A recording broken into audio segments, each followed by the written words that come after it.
Hello, and in this tutorial I'm going to show you how to make an awesome zombie shooter in Scratch. It's going to be top down so we can see the player and the zombies from the sky. So we won't be needing the Scratch cat, so I'm just going to go into the costumes and select him and press delete.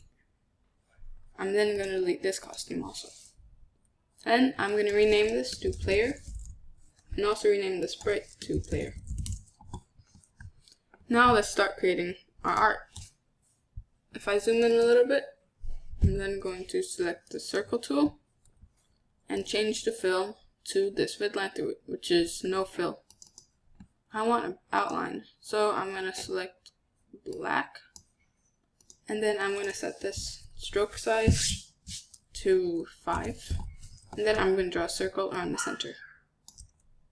And center it right there. Now let's draw the arms.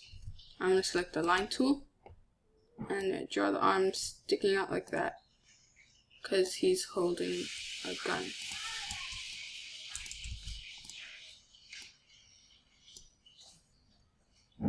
Make that smaller. Okay, there goes our player. I'm going to fill him in the paint bucket tool.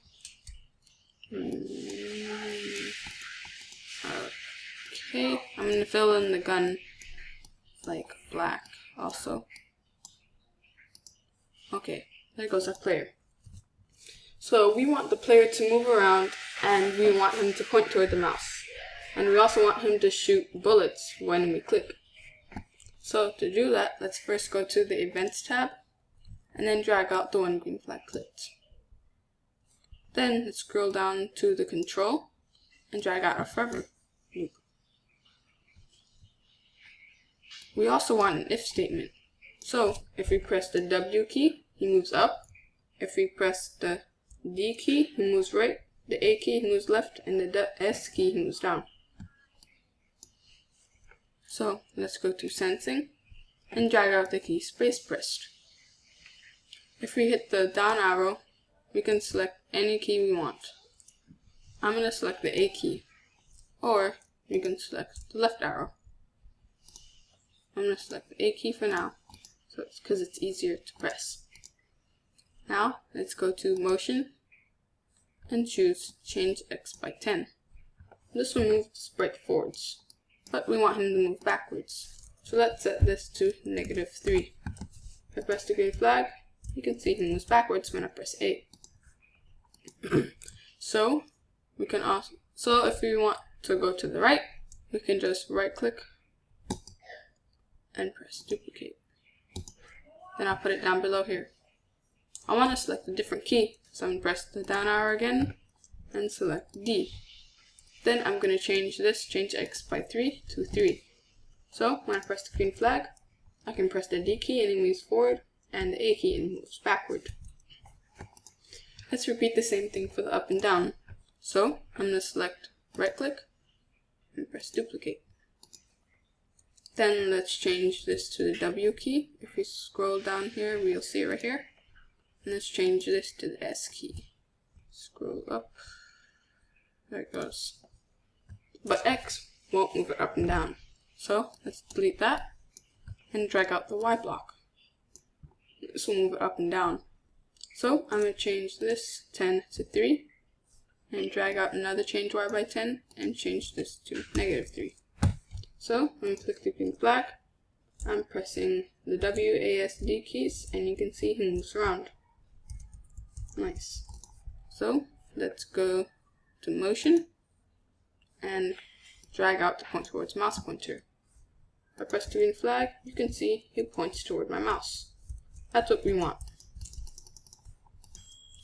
Now let's start creating the bullets so that when we click, they'll shoot. I'm going to create a new sprite and press paint. I'm going to call this bullet. Inside the costume editor, I can zoom in and select the circle tool. I'm then going to draw a circle in the middle and shrink it down a little bit.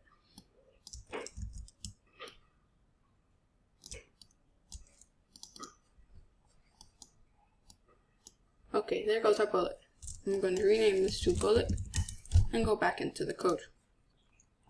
So, what do we want here? We want to, when the green flag is clicked, when we click, we want to create a bullet and then move it in the direction of the player, so it moves out like that. To do that, we'll go to Events. When green flag is clicked, drag out a forever loop. And inside of it, we want to hide. This is because when we press the green flag and we click, I want the bullet to hide.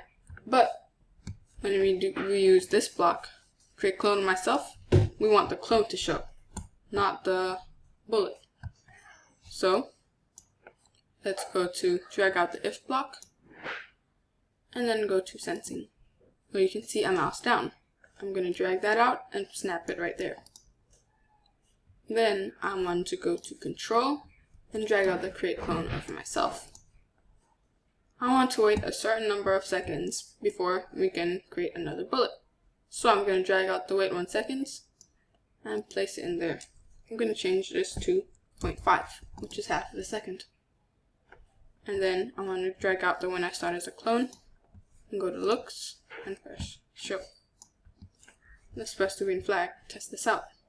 When I click the green flag and click, it should create, there it goes. You can see it creates a clone in the middle. That's not what we want it to create a clone though. We want it to go to the player. So let's press the stop flag and let's drag out our when I start as a clone block. I want to go to control and drag out a forever loop. This way it will repeat this until it touches the edge, which we want to do next. I'm going to drag out the if then block and go to sensing and drag out a touching mouse pointer. If we drop down this, you can see it has an edge option. I'm going to select that, go back to control and drag out a delete this clone. There. Now I'm going to press the green flag, and when forgot to move it. Let's go to motion and drag out a move 10 steps and put it in the when I start as a clone. Let's press play. Cool. See, it shoots, but it's not going to the player and it's not pointing in the direction of the player. Let's then go to point in direction 90, drag that out and put it under show. Then I'm going to go to sensing and drag out this exposition of stage. If I press the down arrow, I can select direction. We want this to be the direction of the player, not the stage. So I'm going to press this drop down and press player. Then we can drag this into the point direction. If we press the green flag, you can see it shoots in the direction of the player, but it's not going to the player. So let's go to motion and go to random direction. At the top, we're going to drop it in there and under point in direction and set this to player. So when I click the green flag, awesome, our little guy shoots. In the next tutorial, I'm going to show you how to spawn zombies and how to make a game over and menu screen. See you there.